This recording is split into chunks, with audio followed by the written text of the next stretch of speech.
Some people don't know what they're even coming into. This is even better. So, guys, this is a bonus podcast, bonus live podcast, right?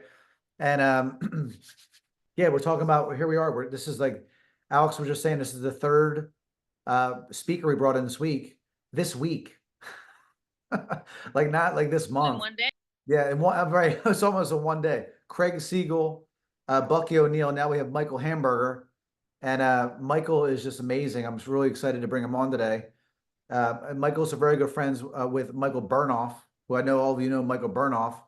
And honestly, like I met Michael at a coffee shop in Arizona with Michael Burnoff about 2 months ago. And like me and him just hit it off right away, like right away. And that's how it is with a lot of people, right? You either, sometimes hit it off or sometimes you don't.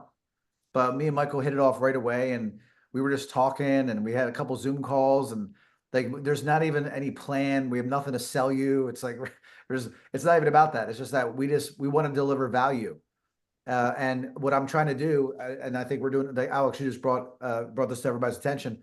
This is what I've always been doing, And Shane, I really appreciate your message you sent me there. I really, just so you guys know, I really appreciate when you guys send me messages.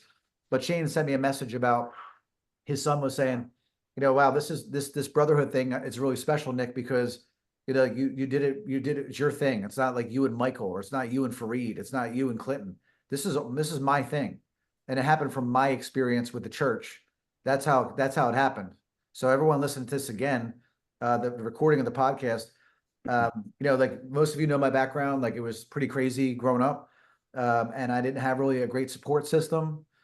So when here I am 30 years later, leaving high school, and I became really good friends with Randy Garn, and now I'm part of the Latter-day Saints Church. I just got confirmed August 23rd. It was amazing. I got confirmed and baptized, and Randy and that church is just the brotherhood for me. And when I joined it, I just couldn't believe, like, as I was never used to that. Like it was people that were trying to help you with asking for nothing in return. Like, I was never, everything, I'm from Philly. It's like everything's got a price. Like everyone has an angle. Everyone has like something they're trying to get from you. You know what I mean? Except these people. Like I can't do anything for them. Like I can't do anything. Well, I'm sure Shane would argue with that, but I can't. Randy, as far as I'm concerned, like I can't do much for him. But Mark Chen, these guys that have sold software companies, millionaires, billionaires. So the brotherhood was created out of them, by them, because I said that whenever I get something, you guys have known this forever. Whenever I get something, the first thing I do is I want to bring it back to you guys. So that was how it originated, Shane, right? I'm like, I need to bring this back for everybody else. So just a quick backstory for everybody. That was it. That's how it was created, Michael. For you, I think I might have shared the story with you, but if I didn't, the brotherhood, I only bring people in that are like I consider my brothers or sisters. Like I'm like, this guy is down. I like him, and I know that they'll bring value to you. And so that's why we brought Michael Hamburger in. So guys, the funny thing is, like today, these guys, this is our regular call. Like we've been so busy, like so they had no idea. They think they're here to go over like something else. So this is even better. So they're like Mark Ajostic, Bill Craig, Shane. I'm really excited to thank you guys for jumping on here. And Mike, yeah, brother. Let's start first, man. I mean, when we talked the last time, your story about I won't go into it. I'd rather have you tell them. Your story was amazing of how you got started with everything in your family. I think like that probably the best thing to start, because I mean I think it says a lot about who you are. I think your parents, like and that story about that really, I was just like I told my wife about it. I was just like, wow, just unbelievable. So I mean, and the thing is, guys, Mike is a digital marketing monster. He works like the reason I'm also bringing him on here, just a quick background. He charges thousands of dollars a month, thousands, 3 to 5 thousand, like for any like Facebook ads account that he touches. So, and then just to give you contrast, we charge like a couple hundred. Like they charge. It doesn't matter if you have this one and that one.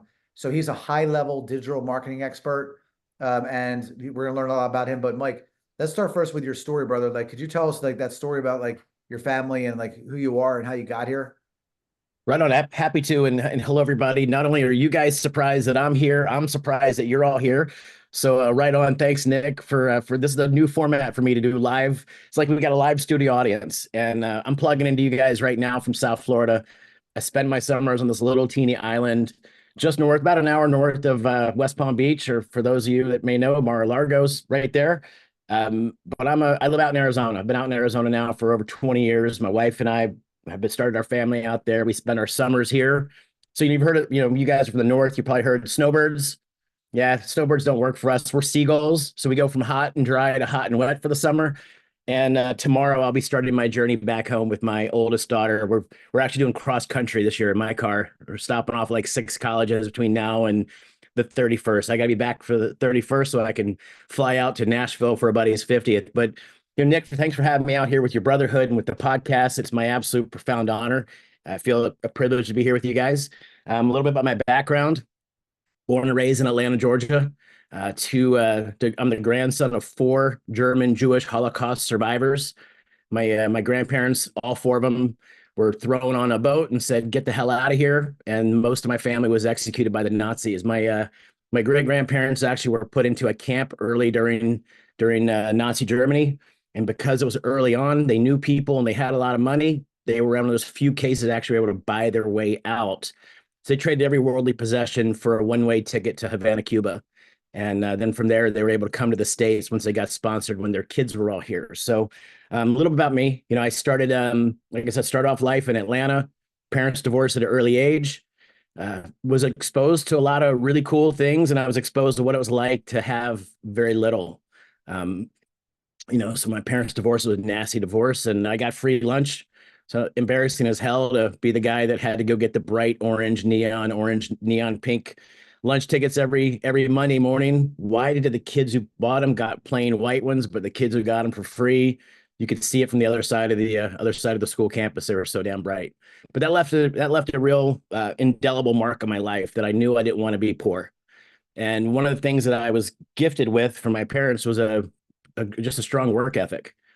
And so, I learned if it was worth having, it was worth working for.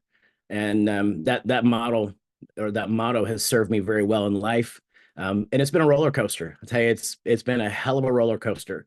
I joke and I tell people the life roller coaster, just like if you're the theme park, keep your arms and legs inside the vehicle at all times because it's going to take sharp curves, big dips, and hopefully you can stay on the hill a lot longer than you can get down in the valley. So, yeah, Nick, I'm married 21 years. As of last month, I've got a couple beautiful daughters. I've got a 17-year-old daughter and a 13-year-old daughter. They're actually asleep in the room next door. My wife is out on the beach with her mom right now. So it's a good day to be in the Hamburger house. I'm skipping my workout to be here with you, Nick, and I would rather be no other place than right here, right now. And Mike, are you a brown belt? You were trained under a brown belt at BJJ? Just a little Not bar? yet, man. Not yet. I'm not a brown belt. Okay, purple, Blue belt. blue belt. Okay, but you've been trained for like I'm, 10 I'm years. 4 years in. I'm 4 years into my jujitsu journey. I'm 52. I'm grateful for the pandemic. Mhm. Pandemic is when our former governor, Doug Ducey, decided he was going to close the gyms in Arizona. If you guys ever grew up that hyper kid in the classroom that just couldn't stop moving, couldn't stop shaking, that was me. And so when the gyms closed, I had no weights at home. I stay in the gym 5 mornings a week, and I'm out on mountains hiking. So when the pandemic started, I was basically rucksacking, taking a bunch of rocks, putting about 50 pounds of rocks, and going and doing some really really cool hikes out in Arizona. And then one day I was on Facebook, and there was an ad that said free complimentary no contact class for Gracie Baja Jiu Jitsu, and I thought, man, because I've been a UFC fan since UFC one. Grew up in a family that was into fighting and stuff like that, watching it on TV. 6 years in the Marine Corps, I loved that kind of hand to hand combat and pugil sticks and boxing, all the things they taught us and all the things I learned as an MP. But I happened to see an ad on Facebook about 4 years ago last month. Put my information in. I knew how it would work. Put my information in. Phone rang later that day. It was a guy calling and said, "Hey, you want to come do your class?" I drove to that school, nervous as shit, thinking, "Man, someone's going to make me go to sleep on my first day. How embarrassing is that going to be?" Um, and I walked into the class and spent an hour on the mat. Walked back, didn't even ask anything. Handed my credit card and said, "Sign me up. I'm in." And that's kind of my motto in life. If you're in, you're in. If you're not, you're not. So it's been a really healthy addiction for me. So it's kind of worked it into my schedule. I still love to train. I know you guys, Nick, you and Clinton and the crew, you guys are deep in martial arts. I started my martial art journey about the time the Karate Kid came out in the 80s. Um, I studied Shotokan under a master named Haruhiti Watanabe out of Atlanta, Georgia, and his assistant sensei was a guy named Ramteen Quajanori. So that's what is that almost 40 plus years ago. So yeah, it's been a journey, and my only regret is I wish I found jujitsu sooner. Yeah, I was training 2 nights ago, and one of the guys I was training with was probably 15, 14. And he was like the one kid on the mat with a bunch of old dudes, and middle, younger guys. And I just thought to myself, man, what a gift this kid has. Because if I was training as long as him, I would have been 40 plus years into he was 12. So it would have been 40 years into it at that point. So good times, Awesome. man. Yeah, the Marine stuff. Thank you for your service too. That's awesome. It was a pleasure and a privilege. Love it, brother. Great attitude. Take us back, Mike. I mean, like your parents, like, I mean, like you said, this work ethic that came from them. That must have been a crazy experience for them. Like they living through that type of experience. Like, I mean, what did they tell? Was that like something that really like formed you? Because like my grandfather, that reminds me so much of the stories I heard. Like he fought in World War II, but it's like, I mean, that's totally different than what they had to experience. Like, I mean, that like has that helped shape you a lot? Like, tell us a little bit about that. I mean, that I just respect them so much because I can't imagine what it had to be like to like sell your every possession just to get out of there and get on a boat. Well, they didn't sell anything. It was all taken from them. They Wow. they they came for guns and they left with nothing. So yeah, my grandmother was the youngest of 11. My mom's mom was the youngest of 11, and it was her. It was basically the three youngest were the only three that were able to survive. Her family owned a vineyard, and when they were tipped off that the SS was coming, the Gestapo was coming for my grandfather, and he literally looked at his foreman, who was not a Jew, and said, "Hey, everything you see here, you've been with me forever. Everything you see here is now yours. Take it, because they're going to come and take me."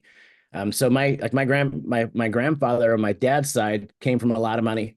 Now, every picture I see, there's like a driver at the front of a long. You've seen those old fashioned, real long hoods and the short little trunk.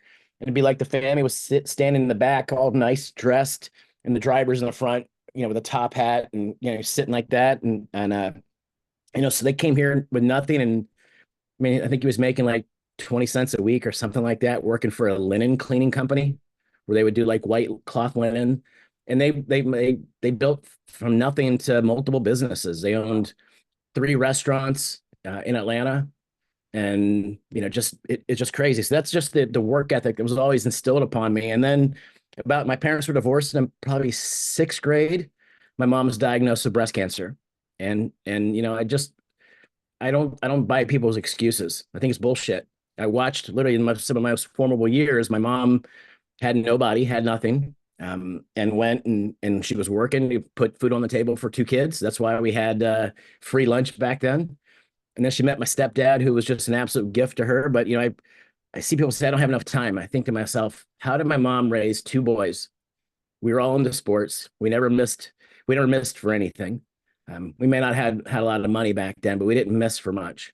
Um, and she had time to do chemo and be sick as a dog, and no one ever knew she was sick. She just was such a champion and a fighter, and was always thinking about my brother and I. So, that work ethic was like, look, no one's going to do it for you. My dad used to say, and forgive my language in advance, Nick, but my dad said, the world don't owe you shit. You owe it to yourself.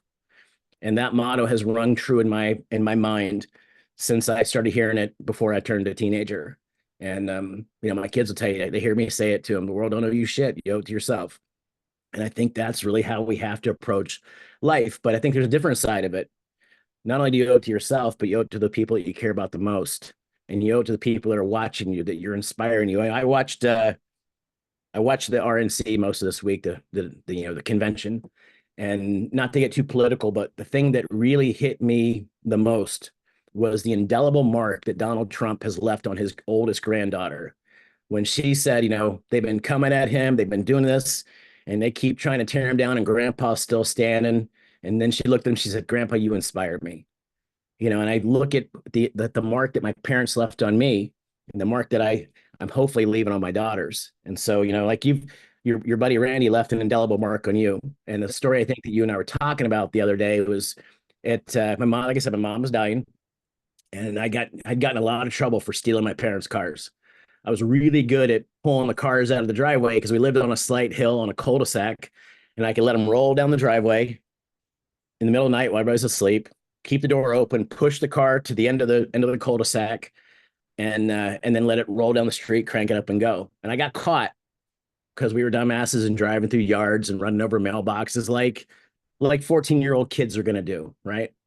And I got grounded for a year. And luckily for me, Nick, I had a stepmom who said, you know what? Hey, she was teaching at church. And she said to my dad, she goes, look, you can't let this guy just sit in his room all day. You're going to drive him crazy. It's like being in prison. Yeah. What if you let me take him to church? And, I look back and I go, all the stuff I did was like lining up for that moment. So she takes me to church. She teaches like 5 or 6 year olds. At the end of that class, we were in the car and I said, if you ever make me come back and hang out in that group again, I will run out the door and you won't see me till it's time to leave. So if you want me to come to church with you on Wednesdays, you got to let me hang out with kids that are my age. Man, I think I played right into her hand. She must have been holding that ace card. I found the Lord like you just recently did. I went to my parents and said, I don't want to get bar mitzvahed. I'm going to become a Christian. My grandmother, who I was tightest with, bawled her eyes out and said, "You realize that the Christians are who killed our family. Hitler was a Christian. The Nazis were Christians. They devastated all 8 of my oldest siblings: my mom, my dad, my aunts, my uncles, my cousins." And it broke my heart that I was breaking her heart. But where I think where it really hit Nick is when I share with them that that was part of her journey, Mhm. because when she died, she had found God. She had found Jesus. She had become baptized. And whatever your faith is, like my background's so diverse. I believe people, whatever inspires you, moves you, connects you to your God, your universe, whatever you call it. I've done a lot of personal development. People call it universe, call it whatever that is. I just hope everybody finds it, you know? Absolutely. That's beautiful, brother. Thank you. So it's so funny, man. I knew that you're my brother from another because my dad's expression was, Nick, you're entitled to shit, straight up. That was, and I thank you, Dad, for that all the time because I don't expect nothing from anything. And then it's so funny, the cars. I remember one time I stole my parent, well, whatever, took my parents' car, and I'm like at an intersection, and then I have it because I thought they were out, and meanwhile they drove right by me. That was just like, oh my God. So like I had to go, I was like, how about, oh my God, how am I gonna bring the car back? So I did, and then I got caught and my friends fled. And Right. that was a funny time with my dad. That was an interesting exchange. But yeah, man. So that's it's so funny. So many similarities with so many different things. That's why we get along so well, brother. But You're a city mouse, I'm a country mouse growing up in the yeah, South. yeah, man. And I'm again, not again, whether we mentioned the DNC. I'm obsessed with watching this woman that her husband, sorry, her son was in the army and he got out and got stabbed, Yeah. and killed, and I don't know if you guys know who I'm talking about. I just keep watching it. I just keep crying. I don't know why I'm putting myself through the torture, but I like love her. Like I'm just like, I just love her strength and just the way that she's, just like, I don't know. I can't explain it. Like I literally, I didn't even make it last night. I was asleep, or whatever, but that woman like made such an impact on me. Like I don't get angry. I'm just like, oh my God, how is this woman feeling? Like how she must feel. So yeah, there's a lot of stuff going on right now. I know, but that just to hit home on that one too. I don't know if you guys saw the video, but she just, I don't know. It's like I feel like I know her. It's the weirdest thing. Maybe it's not weird, but anyway.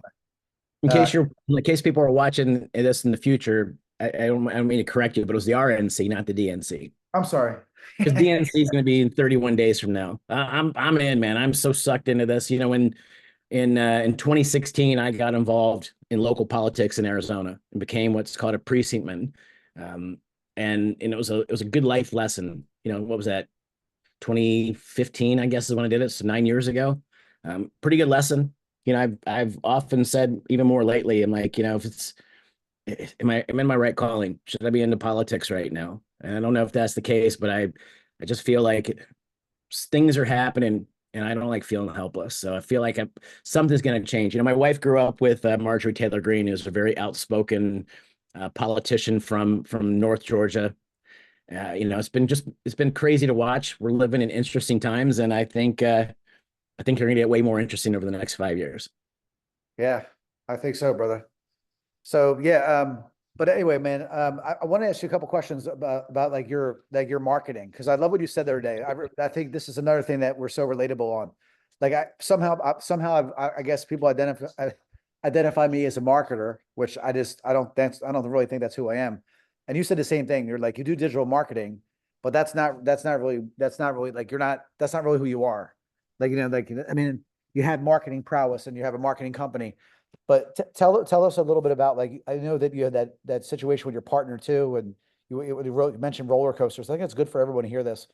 Could you tell us about that, like the journey of how you started in digital marketing? Like, where kind of 100%. so take us through that, brother. 100%. When I got out of the Marine Corps back in 90, well, I was getting ready to get out. I was in the reserves at that time. My best friend, one of my fraternity brothers, had come out of college, and I watched him make 117,000 his first year working with a company called AT&T Mobility. And some of you guys may be old enough to remember when AT&T got into the phone business right away. It was like the first couple of years they were in the cellular, because back then it was really happening at the CLEC level, the local phone levels. And he made 117. And I thought, if this idiot can make this kind of money his first year out of college, I'm going to kill it. So I got into telecom, and I did. I killed it for a long time in there. And then, if you guys remember, I worked for a company. I worked for a company. I was no longer with them, but I worked for a company called MCI, who then later got acquired by WorldCom. It was MCI WorldCom. And luckily, I had left MCI and went to another company when the debacle happened, which was the greatest instance of corporate fraud, cooking books, et cetera, that ever happened in the U.S. I don't know if that was before or after Enron, but anyway, it was a pivotal moment for me when that happened. I got a promotion, which lowered my pay by a third, raised my quota by a third. And when I made the comment, some hell of a promotion, they said, you should just be lucky you have a job. And I got involved in an MLM years before that, multi-level marketing company. It was right after my business partner and best friend, we were right out of school, had gotten killed in a motorcycle wreck. And so I was worthless back then. And so my wife's older brother, then my ex-girlfriend's older brother, was making 7 figures a year in the MLM space. My next door neighbor growing up, I didn't know until I started researching it, was the number one money earner at a company that was called Prepaid Legal. His name was Dave Sabula, and he was my next door neighbor in Atlanta. And so I was like, let me just see what this MLM thing is doing. And I made a lot of money in MLM. And I didn't approach any friends. I approached it from a business standpoint. Going back to martial arts, one of the first things that I learned as a kid was how to adjust force, right? It's easier to take somebody who's coming to you and adjust them where you want to go versus taking somebody who's standing still and pushing them where you want to go. So just redirecting the energy. And I thought, man, that's brilliant. Why don't I do this with this MLM thing? Why don't I start buying media? Started off with newspapers and magazines. And before I knew it, I was making really, really good money. And then I built a marketing platform for my team. We didn't call them funnels back then, but that's what they were. They were full CRMs that had, websites and offers and all kinds of journeys that went along, customer journeys that went along with it. Before I knew it, half the company was using that system of mine. And so I was making a decent little side income. I started a lead gen business. That was my foray, really, Nick, into digital. And then I took a career turn where I got hired by a competitor to become their senior vice president of sales and marketing, and to run a competing company. And when I took over, they were doing 20 million a year. They had dropped down from like 80 or 90. One of the top guys in the space was a guy named Mike Dillard, who had written a book called Attraction Marketing or something like that, magnetic marketing, magnetic sponsoring. Yep. And Mike was a part of that company. There was a bunch of really badass marketers that were in there. And he said, we needed somebody who understands digital, but also understands traditional MLM. So they hired me, and we grew them from 20 million. I got them back up to 190 million before I exited out the side door. Just some ethical challenges I had. My moral compass wasn't in the same direction as one of the owners, and I didn't feel like prostituting myself out or letting go of my beliefs or morals. So I made a decision to leave and start my own business with my brother-in-law. Failed miserably. I hate to admit, but I love to admit, failed miserably. So again, keep those arms and legs inside the vehicle at all times. And I forgot who I was for a hot minute. And I was one of the original 100 Uber X drivers in Arizona. And it was a very humbling experience. Something I was ashamed of for a long time, until I realized, like, wait a second, this is part of the journey. Because I always said I was psychologically unemployable. And I was actually down here on our island here, maybe 6, 7 years ago. My father-in-law, who's been super successful, looked at me and goes, "You're looking at it wrong." He goes, "You forget when I took the family to Cherry Hill, New Jersey, when I first got back from Vietnam, and he was really starting his career. He goes, I'd go to school at night, and then when I got home from school, I go to a pancake house and scrape syrup off the floor, and then I go to my job in the morning." He said, "I did what I had to do to raise my family and to make sure everybody was okay. So why don't you look at it from that lens?" And that gave me a whole different piece because it was fear of looking bad in front of people that I wanted to look good in front of until I just got really real with who I was. And that's how I started into digital, right? I started doing it in MLM. Next thing you know, I had the entire company doing it.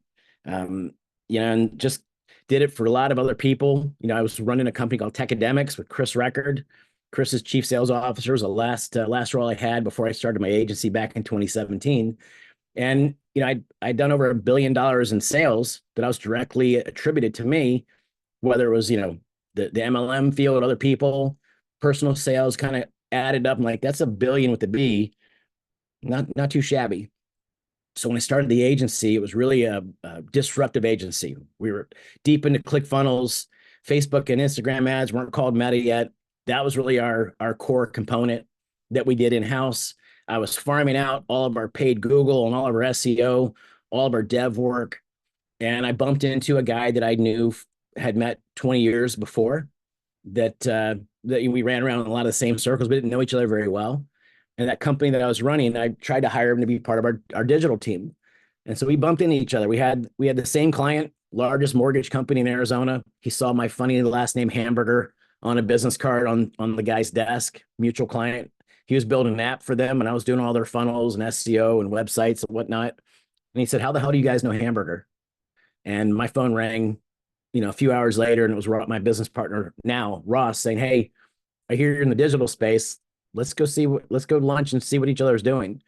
And that lunch turned into a 6 month courting of each other, where we finally decided, hey, let's take both agencies because they are Google Counsel, all the crazy things that they have on the intent driven side of things that I was farming out to maybe C plus players.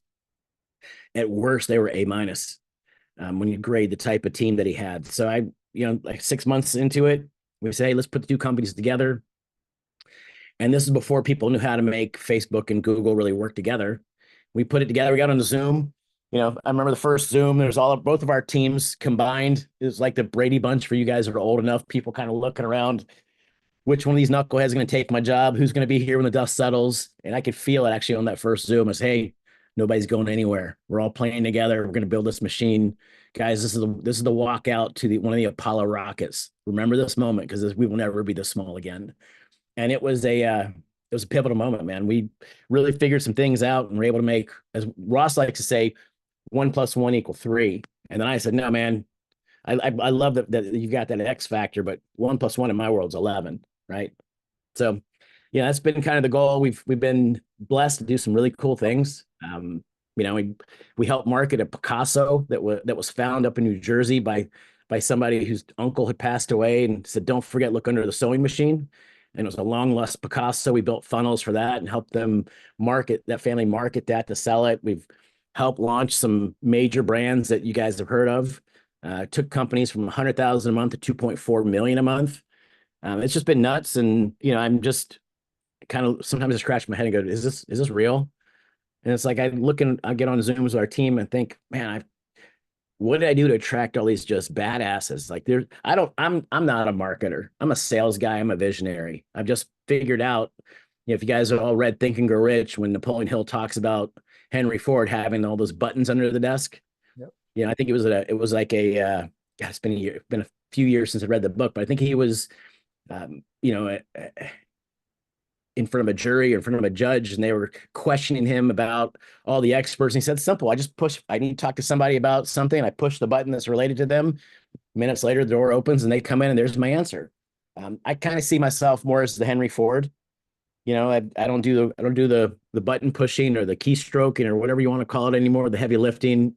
I'm sales, biz dev, vision, and make sure that, our clients are happy, that I'm always bringing in new clients and making sure that our team is just running on 5 nines, if you will. Thanks, Mike. I love that. With your background with a gym, obviously you understand how these gyms work and with your, Yeah.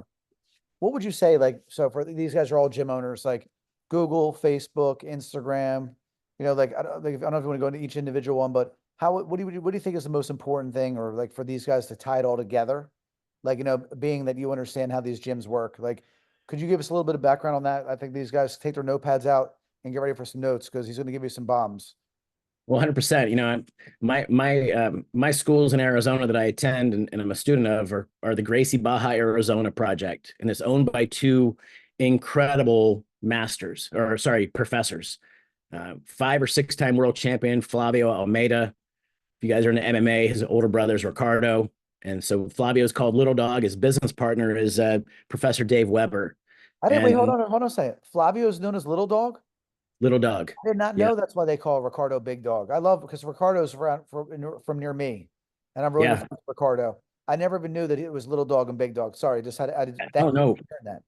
and I haven't met Ricardo yet, but I've been a fan of his because he's part of the Henzo Gracie organization. I believe is his Incredible. lineage. And He's an I'm incredible. a little bit of a nerd. Part of one of the things I loved about being in the Marine Corps was learning the history. One of the things I love about being part of the organization I'm at, I can literally track my lineage all the way back to the two original Gracie brothers. And it's pretty freaking cool to think like, man, I'm learning from people that learn from people, learn from people.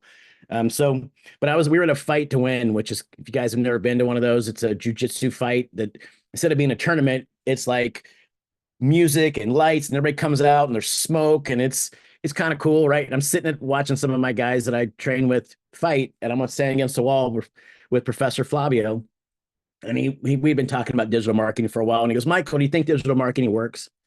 And I said, I'm here because of it, and you're going to make a lot of money because of whatever you paid for me. He said, oh, it's too expensive. And I said, you're going to make a lot of money from me. I said, it's a numbers game. And I'm not saying like you got to go through a bunch of numbers, but you know, Flavio, if you paid $100 for me as a lead, and if I spent only $100 in the first month, you break even. Don't look at it what your front end cost is.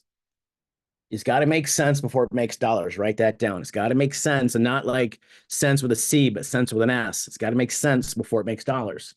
So Flavio, look, man, I bought 4, 5, 6 skis or $200 each.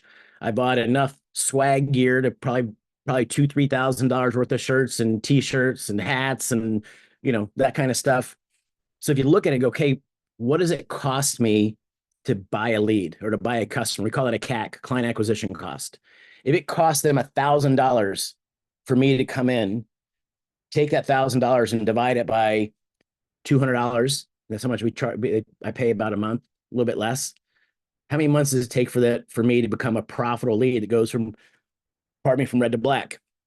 And that big ass number of 1,000, it would take 5 months, right? But I'm committed to becoming a black belt, and I won't stop until I do, unless physical health or something prevents me from it. So, okay, if I spend $200 a month, it's going to take me 10 years, 15 years, whatever it is. I think the older I get, the longer it might take. But if you look at it from a math, because to me, marketing is not emotion. A guy named Holden Bugs taught me this and he was making over $1.5 million a month selling coffee when I decided I wanted to join his team and get mentored by him. He said, Michael, marketing is not emotion. Marketing's math. So if you can approach it where marketing's math, you can start to see, does it make sense? Does it not make sense? For me, I look at it and go, okay, what would I do if I was a gym owner? Number one, I'd make sure I have a really strong presence on social media. As Tony Robbins, I heard once eloquently said, you meet your prospects where they are, not where you are. Right. So first thing I do is make sure I have a really strong social media presence. And I'm not talking about paid social media yet. I'm talking about just making sure that you have a presence. Where I am here in Florida, I train at a gym. It's not a Gracie Baja gym. And this is my 4th summer training there. Every year when I show up, and when I first showed up, he was brand new. It was like me, the professor, and maybe 2 or 3 other guys all summer. It's like having private lessons all summer. Incredible. We became friends. And so every year, and I knew he had just opened his school. He had just left American Top Team, where he was training a bunch of MMA fighters, UFC fighters, down in Boynton Beach or Deerfield, or wherever it was. And every year I knew he had a job that he worked at night cleaning offices. And so every year I'd ask him, Professor, have you quit your job yet? No. This year I finally asked him, Professor, you quit your job yet? He goes, yes, I quit. So his school's funding it so that he can be him, his wife, and their two kids, pay for everything, and she doesn't work. And it's just like it was a slow build. And in the early days, a professor, look, number one thing is go get reviews. Get people to give you reviews. Social proof is everything, right? Make sure you go to Yelp and Facebook. And back then it was Google My Business. Now it's Google Maps. But get reviews so that people could see it. Other people, if it's parents, because in jujitsu, and I'm sure it's the same in your martial arts, kids are the bread and butter, right? You build your what I've, and again, you guys tell me if I'm wrong, but this is just a business minded person that's observant. There's 300 kids at my school. And if they're $150 a month, that's not too shabby. Then you add in all the parents. And what I learned being part of this organization and part of the sport for the last 4 years is a lot of parents have no clue they're going to get involved until they're watching their kids train. And then the mom or the dad goes, "Hell, we're here. I might as well do it myself." So reviews to me are always key as a starting point because social proof. My business partner will read review after review after review to ad nauseum on Amazon and buy. We're such different buyers. Me, I know Amazon will take anything I buy back. So I'll buy it. If it doesn't work, I send it back. I buy it, doesn't work, I send it back. If I buy it, I love it. Gotcha. Right. I see Cheryl, I think Cheryl pointing to my brother from another mother with the same barber. Yep, same. Right. But I think reviews is social proof because it's, you can tell people who you are, but I think people that are looking at a sport, especially if they're looking for kids, they want to see what other parents are saying. What are you going to get out of it? So that's one key piece. Second key piece, I'd make sure you have a good website that answers all the questions right up front. I call it response blocking. Being in sales for most of my career, response blocking is a method I learned from a guy named Victor years ago. That basically you answer the person's objections before they ask them. So, and you don't have to do it where it's cheesy, like, hey, a lot of people told me this. This is what I feel, felt, found. I'm not talking about that. It's just like, hey, I understand, you might be thinking this is what we've experienced, blah, blah, blah. So response blocking on your website's key. And then, making sure that people can find you. Are you in the directories? When they look for you organically, are you going to find it? Because, I don't think people are going to Facebook or Instagram saying, hey, let me see if I can't find a martial arts school for myself or my kid. That's disruptive. So I'd make sure that if somebody's going to look, I have a 13-year-old daughter, and we have a rule at our house: everybody participates in a sport. My wife has a tennis addiction that makes my jujitsu addiction look like a nice try. Our oldest daughter, was into volleyball until she decided she wanted to work to make sure she had gas and insurance for the car that we gave her.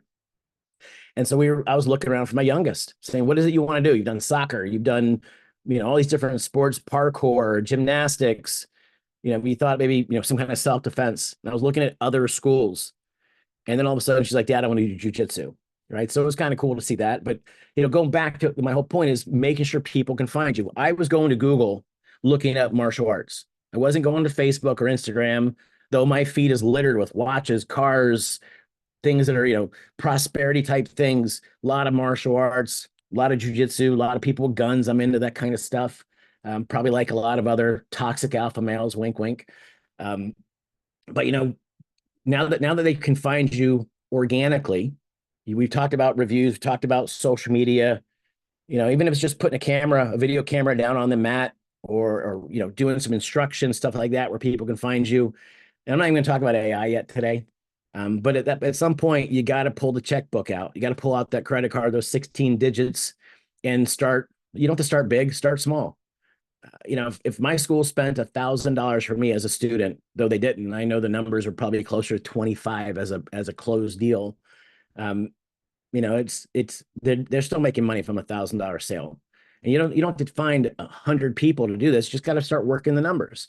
But start small. Start with a paid ad on Google or a paid ad on Meta, making sure you have a funnel, and knowing what your value ladder is, knowing what your offers are, knowing where what triggers are people looking for. Do you have a nurture series? Do you have a follow-up series?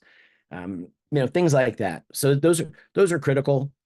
If I was to start over today, if I was to start a jiu-jitsu school today, which at some point maybe I'll own one just as a shit and giggle kind of thing. But if I was starting today, I would make sure that I followed that. I'd have a social media presence. I'd be asking people for reviews. I'd be putting together a review system.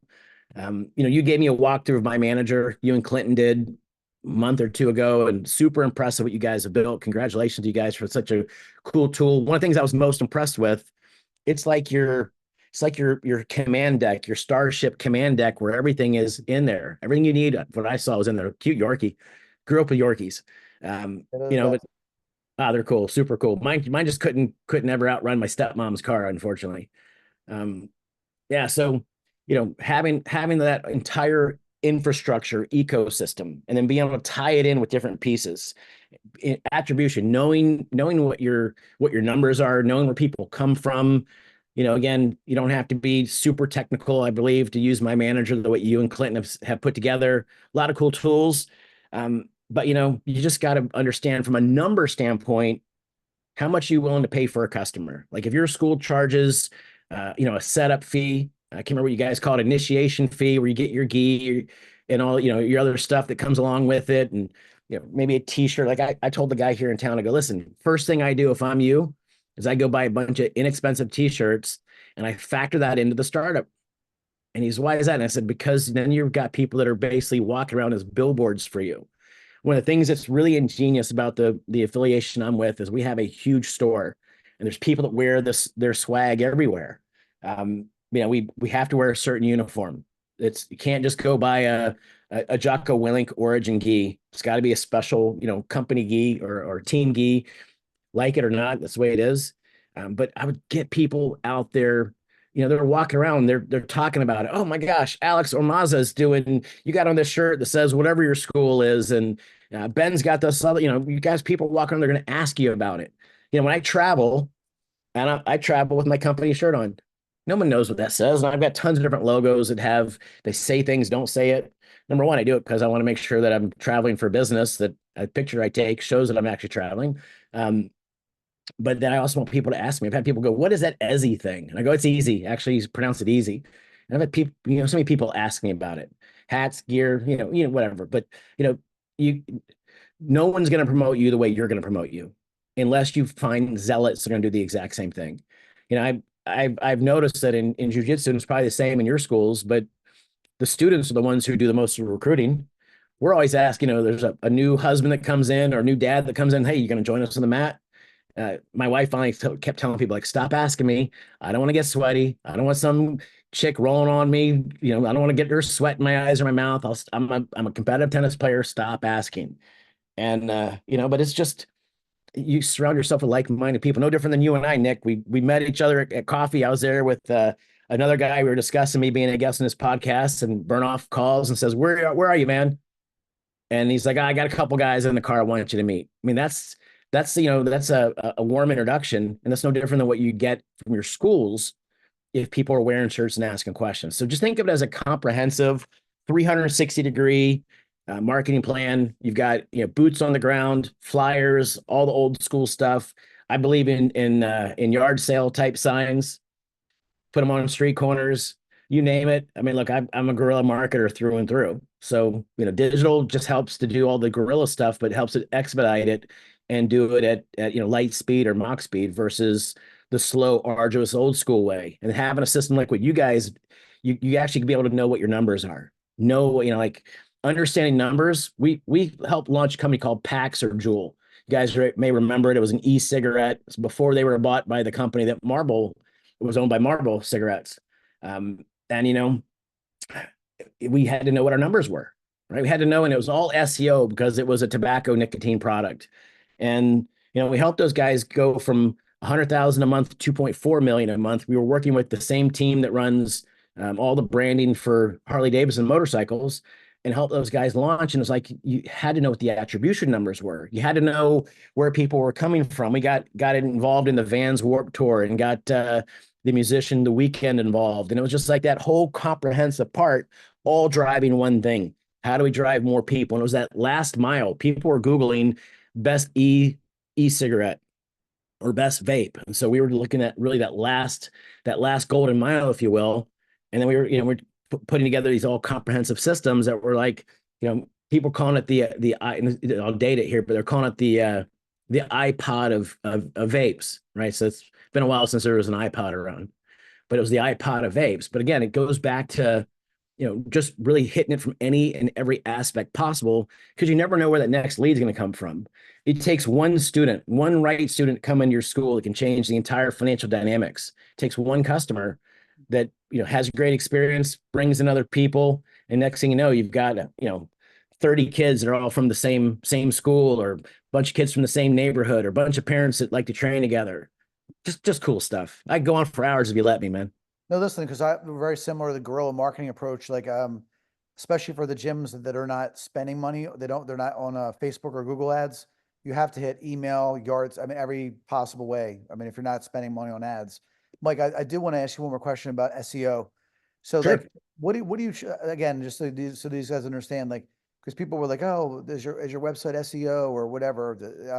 What do you charge these brands for search engine optimization that you work with? So this so they can understand like what big brands pay.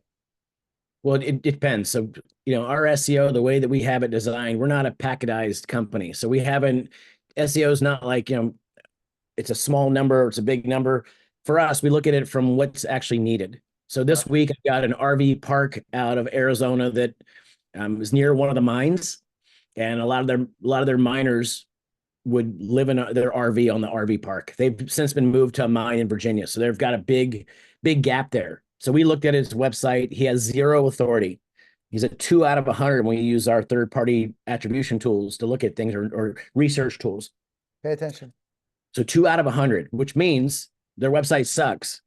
If you're from his point of view. From my point of view, this is awesome, Mhm. because I have 98% that I can gain. I can show real value to the customer, not in any kind of sneaky gotcha way, which just means that it's not going to be difficult for us to create real strides that improve their website. Now, looking at the competition, normally my SEO team will tell me, Michael, 12 months at best at the earliest.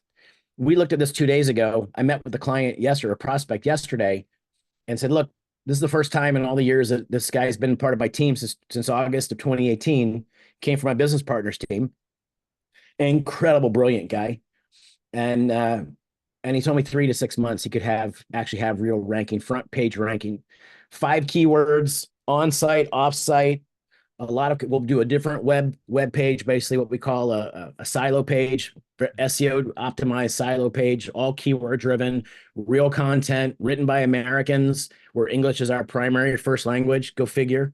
Unlike many of the digital agencies out there, we have all onshore talent except for one guy who is an assistant to my SEO. We call him the Wizard of Google, but he's only doing back end things that never interface with customers, never have customers involved. But we'll build a different website form, a different landing page each month, and they were 1,900 and change, so under $2,000 a month, knowing that we get them to the front page. We've had clients that spent 40, 50, $60,000 a month with us or more. Heck, I can give you a story. We also have a medical niche, so we've got 4 different niches in our agency. Easy, which is our custom bespoke agency, which is where it all started when I started the agency in 2017. By accident, we got into medical. A guy that I knew from previous lives had contacted me because, like every small business owner that I know, I started the agency, and what I do, I got on the rooftop and started yelling to people, and that rooftop was called Facebook. Hey guys, I started my own gig, shingles out, planted the flag. If you guys want some help, and when I started Easy, I started it to get away from the MLM world. And within the first week of me leaving, I had people that knew me very well that were calling and say, hey, now that you're not part of that company or running that company, can you do for me what you did for them? So it was like that Godfather moment. I got into the digital side to get away from it, and all of a sudden I get pulled back into the MLM. So that was the easy side. It started as custom bespoke. Then we went to medical, got really deep with a platform called High Level back in 2018 for that. And then we launched our legal side. Just recently, we've got our SaaS program that we built. We're working on a data solution. I think I shared this with you the other day. We've got a product that we're developing right now that, with name, address, and phone, I can literally tell you guys, what somebody's buying power is currently, how much room they have on available credit currently, and how much available credit they could actually go get, which is great for big ticket sales guys. We're going to probably launch that with some of the biggest names right now. I won't say the names yet, but I know you were just part of that organization recently, Nick. May have met some of my media buyers that were over there at that launch just under a month ago, just over a month ago. So just real quick, and this stuff, Yeah, man. it's interesting. This is so different than like a lot of other people we brought on, because it's like we're talking about data and the statistics and SEO. Like, so search engine optimization alone is $2,000 a month, and then if they want Or to more. run it, Yeah. and then it could be, or it could be higher, right? Mhm. Then Facebook ads, is that a separate? Is that an additional $2,000 to $3,000 a month, or it depends, or is that Yeah. included? We charge $3,000 a month on Facebook as a flat minimum. That's for Meta. Um, and so that'll take you up to $15,000 a month in ad spend. When you go above $15,000 a month in ad spend, we'll charge you 20%. Yeah, and Mike, just to give you contrast, most schools maybe spend maybe 300 to 400 hours. I mean, a month, $1,000 a month. For, so like that. I'm trying to give these. I want them. I don't want them to think like the rest of the people. You know what I mean? Like the rest of like the industry standard, like that everyone's spending $10 a day or $15 a day. Like I think that our last speaker that was on here, we're helping them like think of outside of it. Not that they're going to get that right away, but so that's what the spend is. Now you also mentioned like you're developing a tool that would like if an opt-in came in from a website or from Facebook or whatever, that you'll be able to know like what type of credit and like how much money they even have available to spend on the Yeah. service. Like, yeah. Yes. So, because what we hear a lot from a martial arts, mostly martial arts industry, is they'll spend some money on Facebook ads or whatever. Leads come in, but if they're using Facebook lead forms, the leads are like weaker, because they're like broke or they don't want to come in or whatever. Like, so is this something that'll be available soon, that where you could see the data, like how much that person has available for credit? Is that something you're working on? Yeah, and if you want me to connect with you and Clinton once we have it ready, this has been used for a decade, more than a decade. Several billion dollars have been sold using this. We're just figuring out how to packagize it and make it as a standalone product for guys like yourself, where you could offer that to your team. Um, this would be a way that your guys would know exactly. Again, somebody afford your products? But again, price is only an objection in the absence of value. Totally. I I saw think a lot of big ticket MLM, it seems that and there, I mean, Mike, would you know, like, do you think that there's like bots on Facebook? Like, cause like a lot of people that get leads from Facebook, they never respond. Like, like the people you can't even call them. I mean, like, is that something you notice at all? Like, or would any of these clients, you're not really getting much of that. Cause that's what we hear from a lot of that's kind of like the industry. Like there's so many people running ads. There's almost more agencies running ads than there are martial arts schools in our industry. And so many of the agencies, they get these lead forms and Mhm. the people don't respond. It's like maybe 30 to 40% of them, you cannot even get the lead to even acknowledge or respond to you. Well, What do you that's think? Yeah. well, number one, I don't necessarily know about the bot side. I know that if I'm on Facebook, and I'm a heavy Facebook user myself personally, Okay. my last four digits of my phone number is 9890. But on my Facebook, it literally is 9860. Why? Because I don't want people calling me. Hmm. And Facebook actually will save your last contact information in there, so it'll auto populate that lead form.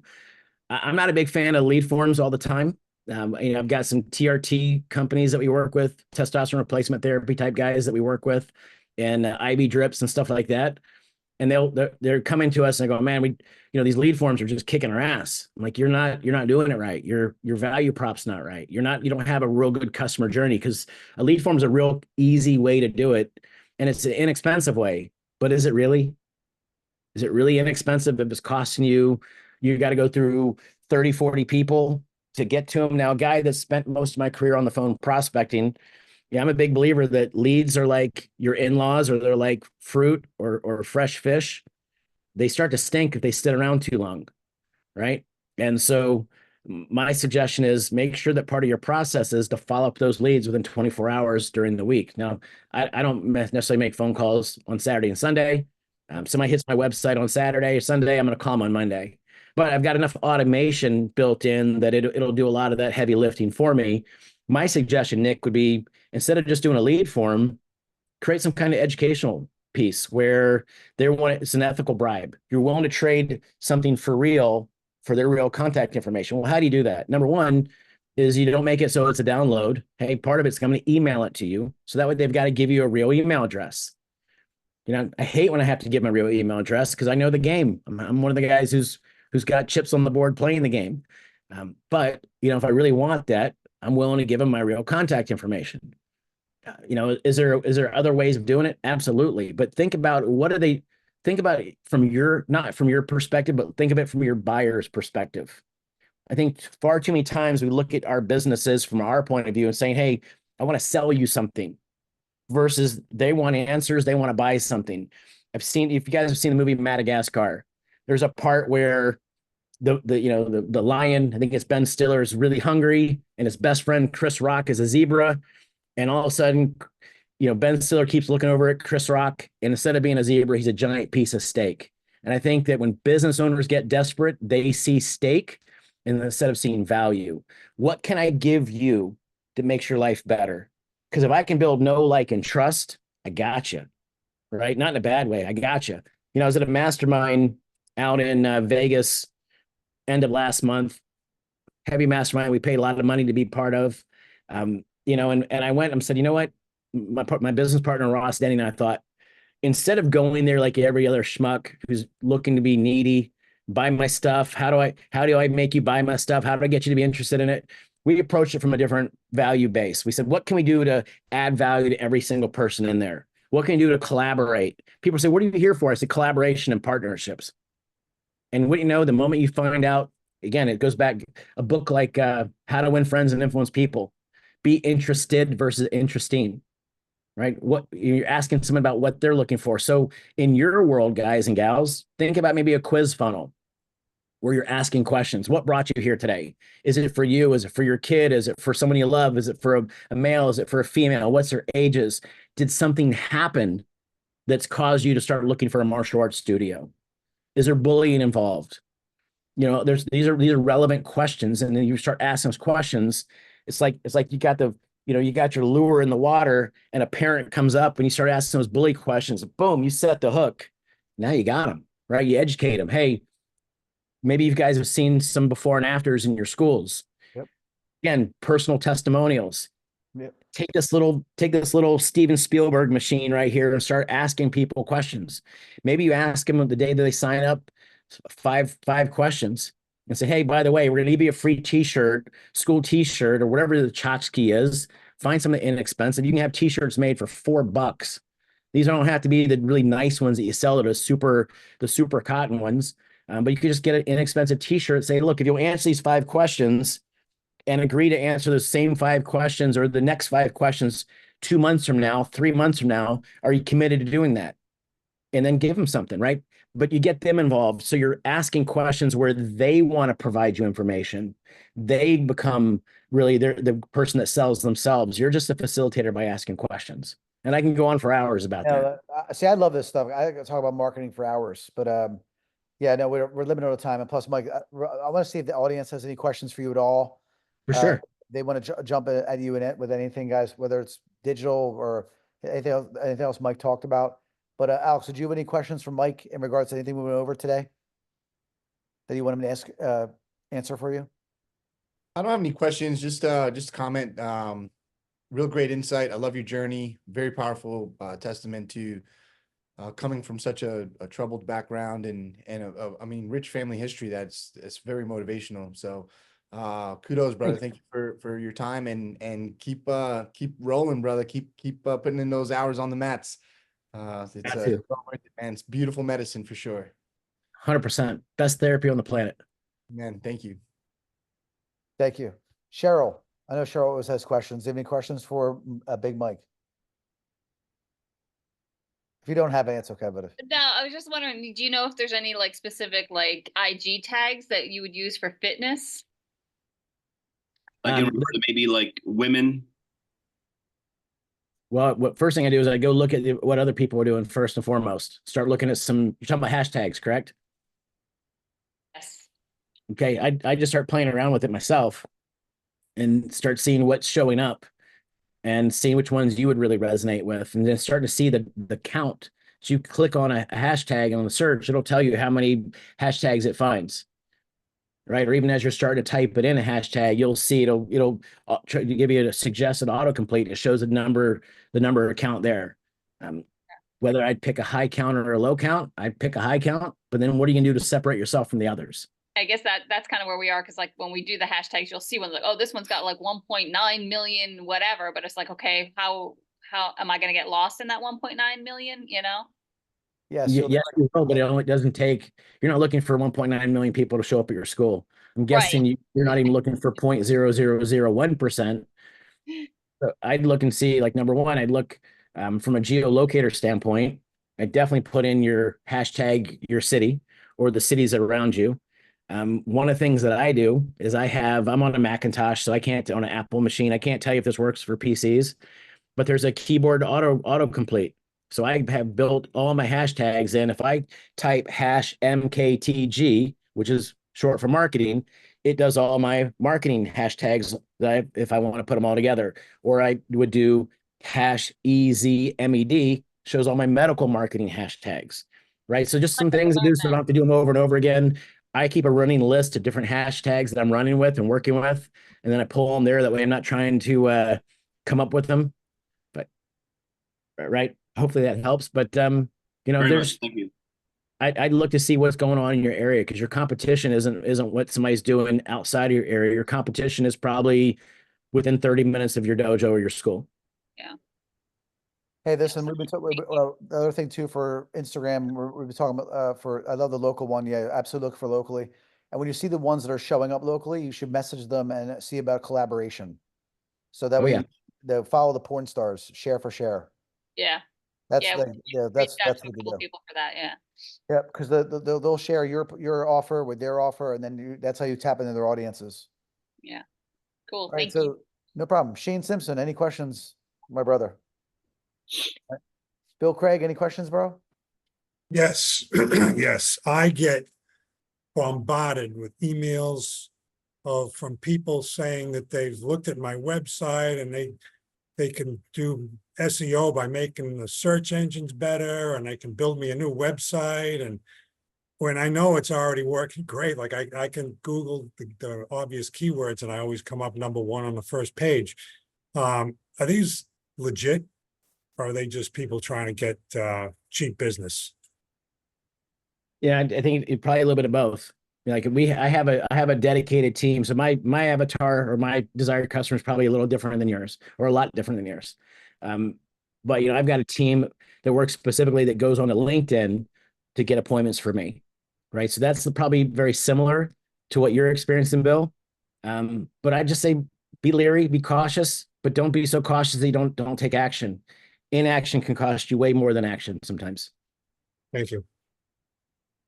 You're welcome. Ben, any questions? Last one, brother. Yeah, man. I just wanted to say for one, again, that you had a great story. It was awesome. One thing that resonated with me was the thing with Madagascar, not treating your leads like steaks. Sometimes you get so used to hovering over them, you almost hover over them like a vulture, and you forget that you offer them something that has true value to them versus just trying to get them to sign up. So that was a mistake that I'd made a few weeks ago. I started doing that to my leads. And so that just was another piece of gravy to help me remind myself of that. But I wanted to ask you about what earlier you made a comment on response blocking. I wanted to ask what exactly that was.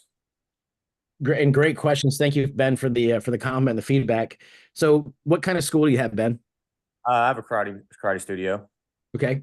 So when people come in and they're ready to take a look, I would challenge you to start taking a look at all the, hang on, let me just tell my team I'm going to be there in a minute. Hang on.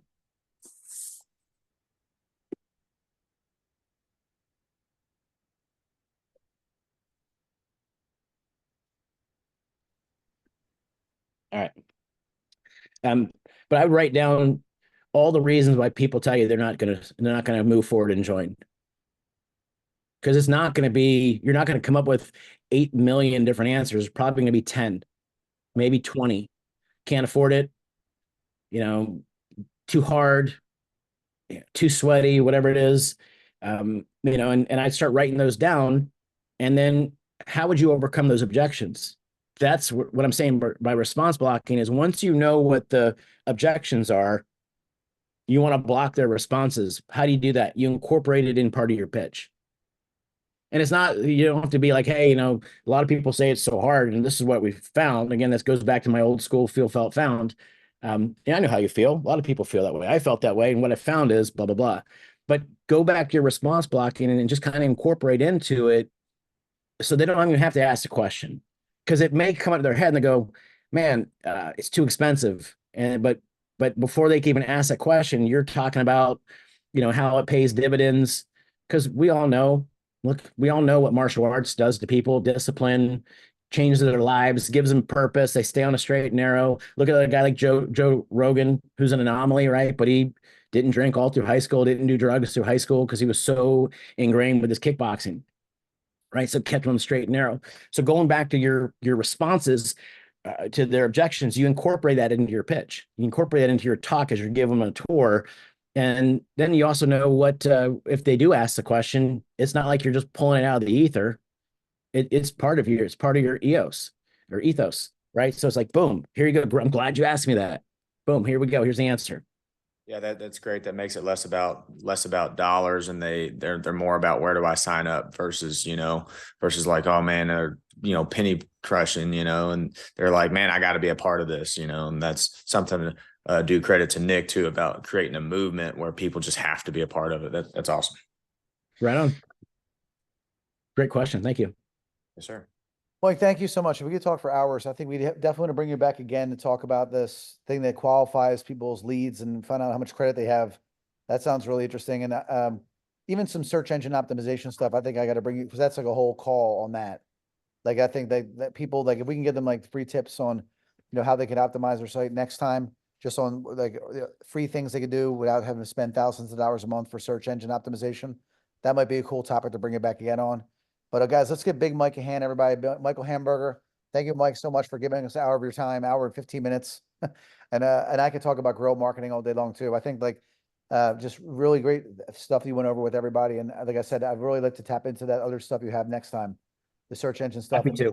Yeah, that'd be May great. I leave everybody with a gift, parting Please. gift. All right. So you asked a question. I want to answer it before I even leave. If I'm in your shoes, here's what I do for SEO. Number one, Awesome. I start creating a bunch of videos with students.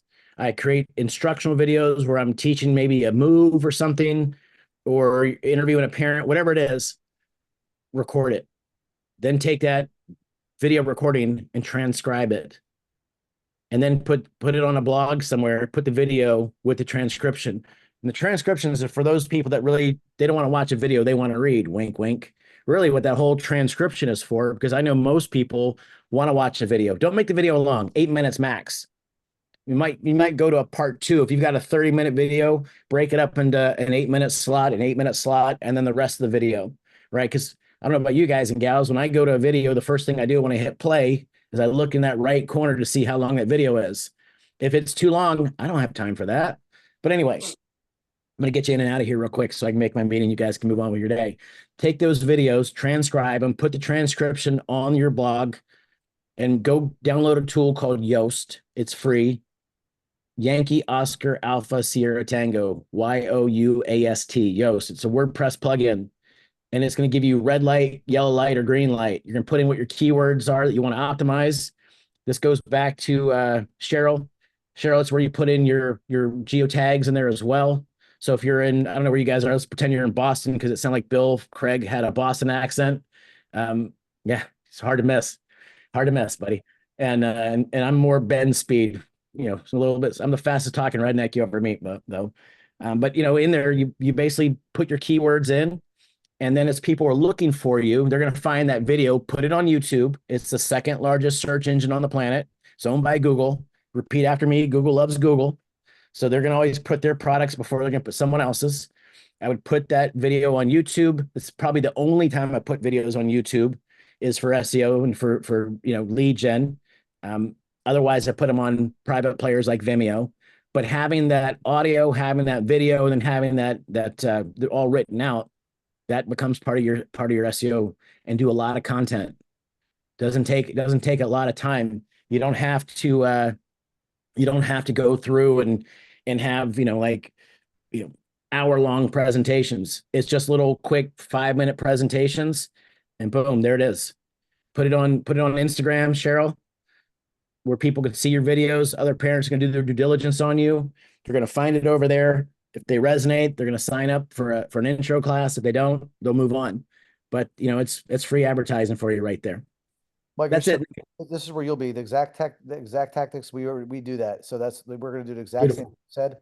That you'll be right here on our there's our blog. We'll have a picture of you with our video today, and then we transcribe it, we put it into that, then we send out an email. Like, yeah, so like, man, I'm so glad we're at least Eric, great job to Eric Harris. He's always keeping me ahead. That's all my videos that I do, that's exactly what we're doing. Well, you guys have a fantastic day. Nick, I look forward to coming out sometime soon, and I'll have you on my show here. Listen, will you be in Arizona next week, or will you be back? Because I get out there Friday. I will probably be back by Friday.